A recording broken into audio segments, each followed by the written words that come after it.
শনিবার গভীর রাতে শহরের উপকণ্ঠে সংঘটিত এক নৃশংস খুনের ঘটনায় আতঙ্ক ও চাঞ্চল্য ছড়িয়ে পড়ে গোটা এলাকায়।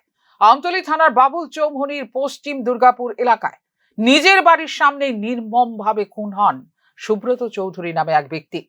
রাতের নিস্তব্ধতা ভেঙে এই রক্তাক্ত ঘটনায় প্রবল উত্তেজনা সৃষ্টি হয় এলাকাবাসীর মধ্যে। গভীর রাতে হঠাৎ করেই সুব্রত চৌধুরীর ওপর হামলা চালায় কয়েকজন দুষ্কৃতী। ধারালো অস্ত্র দিয়ে একের পর এক আঘাত করে তাকে রাস্তায় ফেলে রেখে পালিয়ে যায় হামলাকারীরা। আশঙ্কাজনক অবস্থায় তাকে উদ্ধার করে হাসপাতালে নিয়ে যাওয়ার আগেই মৃত্যু হয় তার।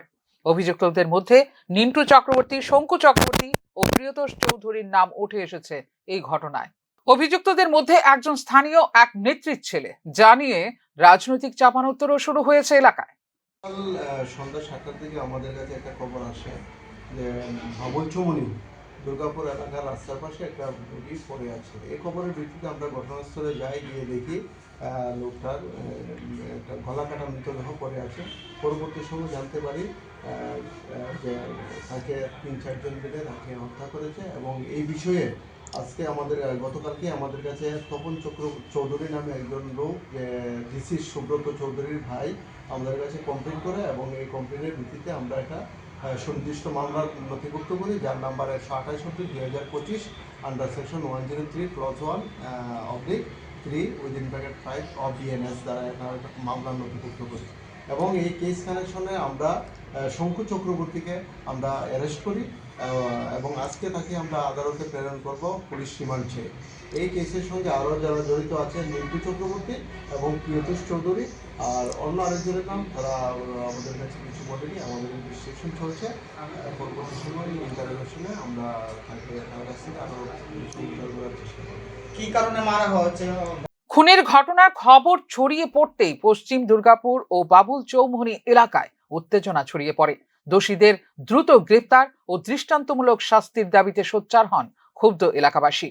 খবর পেয়ে আমতলী থানার পুলিশ দ্রুত ঘটনাস্থলে পৌঁছে শুরু করে তদন্ত। ঘটনার সঙ্গে যুক্ত থাকার অভিযোগে ইতিমধ্যে শঙ্কু চক্রবর্তীকে গ্রেফতার করেছে পুলিশ।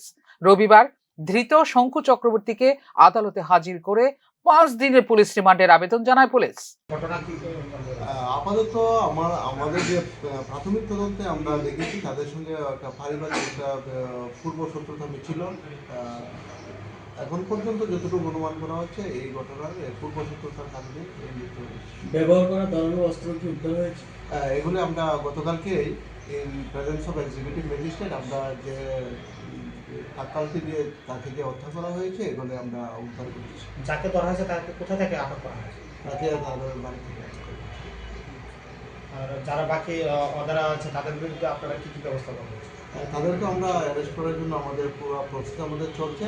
তাদেরকে আমরা অতি দ্রুত সম্ভব আমরা তাদেরকে অ্যারেস্ট করব।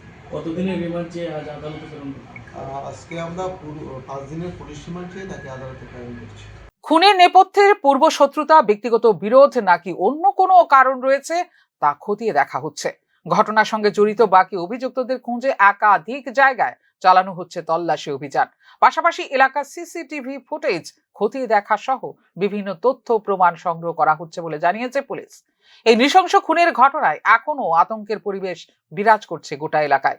অপরাধীদের দ্রুত গ্রেফতার করে আইনের কঠোর শাস্তির আওতায় আনার দাবি করেছেন স্থানীয় এলাকাবাসী। ফিউরো রিপোর্ট, নিউজ নাও।